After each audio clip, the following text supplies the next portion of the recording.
Ruth, a história de amor, lealdade e redenção. O 8º livro da Bíblia.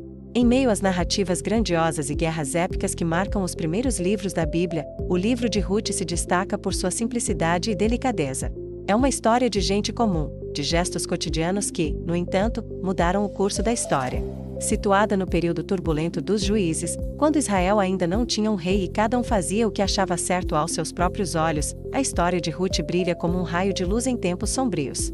Tudo começa com uma família de Belém, uma pequena cidade de Judá, que enfrenta uma severa crise provocada pela fome. Elimeleque, sua esposa Noemi e seus 2 filhos decidem deixar sua terra natal e buscar uma nova vida em Moabe, um território vizinho que não compartilhava da fé israelita. Era uma escolha difícil, quase um exílio, motivada pela sobrevivência. Noemi carrega consigo não apenas malas, mas esperanças de dias melhores. Em Moabe, seus filhos se casam com mulheres da terra, Orfa e Ruth. Porém, o alívio é temporário. Com o tempo, Elimeleque morre, seguido pelos 2 filhos. Noemi se vê sozinha, viúva e sem herdeiros. O sofrimento se acumula como um peso insuportável. Para uma mulher naqueles tempos, perder o marido e os filhos era praticamente perder o próprio futuro. Desamparada, ela decide voltar para Belém ao saber que a fome havia passado por lá. É nesse momento que a lealdade de Ruth se revela. Noemi aconselha suas noras a ficarem em Moabe, onde poderiam recomeçar suas vidas. Orfa, após alguma resistência, decide permanecer. Mas Ruth faz uma escolha que ecoa até hoje como um dos mais belos atos de fidelidade já registrados. Com palavras tocantes, ela declara: "Aonde fores, irei, onde ficares, ficarei. Teu povo será o meu povo, e teu Deus, o meu Deus." Ruth decide seguir com Noemi, não por obrigação, mas por amor. E com esse gesto, muda sua própria história e a de gerações futuras. Ao chegarem a Belém, as 2 viúvas enfrentam a realidade dura da pobreza. Para garantir sustento, Ruth começa a trabalhar como respigadora, recolhendo os restos da colheita deixados pelos ceifeiros.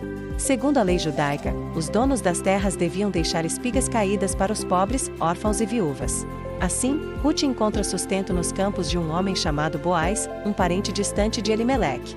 Boaz é generoso, justo e bondoso. Ele percebe a dedicação de Ruth à sogra e a trata com respeito e admiração. A narrativa avança lentamente, mas com profundidade emocional. Ruth continua a trabalhar nos campos durante toda a colheita, sob a proteção de Boaz. Noemi, percebendo a gentileza de Boaz e sabendo de seu parentesco, elabora um plano. Segundo a tradição israelita, um parente próximo, chamado remidor, poderia casar-se com a viúva de um parente falecido para preservar o nome da família e garantir herança. Noemi orienta Ruth a se apresentar a Boaz numa atitude simbólica, pedindo sua proteção e oferecendo-se como esposa. Boaz se comove com a coragem e dignidade de Ruth. Ele aceita a proposta, mas há um detalhe: existe outro parente mais próximo que tem o direito de redenção. Boaz resolve agir de forma correta. Vai até os anciãos da cidade, expõe a situação e, diante das testemunhas, recebe o direito de redimir a terra e tomar Ruth como esposa. O casamento é celebrado com alegria e bênçãos. Ruth, a moabita estrangeira, torna-se agora parte da linhagem de Israel. A história tem um desfecho ainda mais surpreendente. Ruth e Boaz têm um filho chamado Obed. Obed será pai de Jessé, e Jessé será pai de Davi, o grande rei de Israel.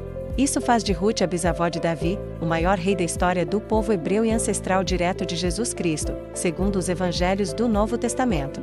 A mulher estrangeira, que um dia colhia espigas para sobreviver, tornou-se uma das figuras mais honradas da genealogia messiânica. O livro de Ruth é curto, com apenas 4 capítulos, mas sua mensagem é profunda. Ele fala sobre lealdade, redenção, acolhimento e providência divina. Em tempos de ódio e separação, conta a história de uma mulher estrangeira que foi acolhida e que acolheu, que confiou num Deus que ainda não conhecia totalmente, mas que se revelou fiel. Também mostra que Deus age não apenas por meio de reis e profetas, mas também através da bondade de pessoas comuns. É um lembrete de que até mesmo os gestos mais simples, como colher espigas ou cuidar de alguém, podem fazer parte de um plano grandioso. Outro ponto de destaque é o papel das mulheres. Ruth e Noemi são protagonistas de sua própria história, tomando decisões difíceis, enfrentando desafios e demonstrando coragem e sabedoria. Elas não são meras coadjuvantes da história dos homens, mas peça-chave do enredo divino. Esse aspecto torna o livro ainda mais relevante nos dias de hoje. O livro de Ruth também é uma aula sobre inclusão. Embora fosse moabita, e os moabitas fossem considerados inimigos pelos israelitas, Ruth não apenas foi aceita, mas exaltada. Sua história é um lembrete de que as barreiras culturais, étnicas e religiosas podem ser quebradas por meio da fé, da compaixão e da coragem. Por fim, a história de Ruth é sobre recomeços. Mostra que mesmo nos momentos mais difíceis, quando tudo parece perdido, ainda pode haver esperança. Ruth perdeu o marido, deixou sua terra e enfrentou a pobreza, mas encontrou uma nova família, um novo propósito e um novo futuro. Sua história é um convite a confiar, a agir com fé, e a acreditar que, mesmo nos caminhos mais improváveis, há um plano maior em construção.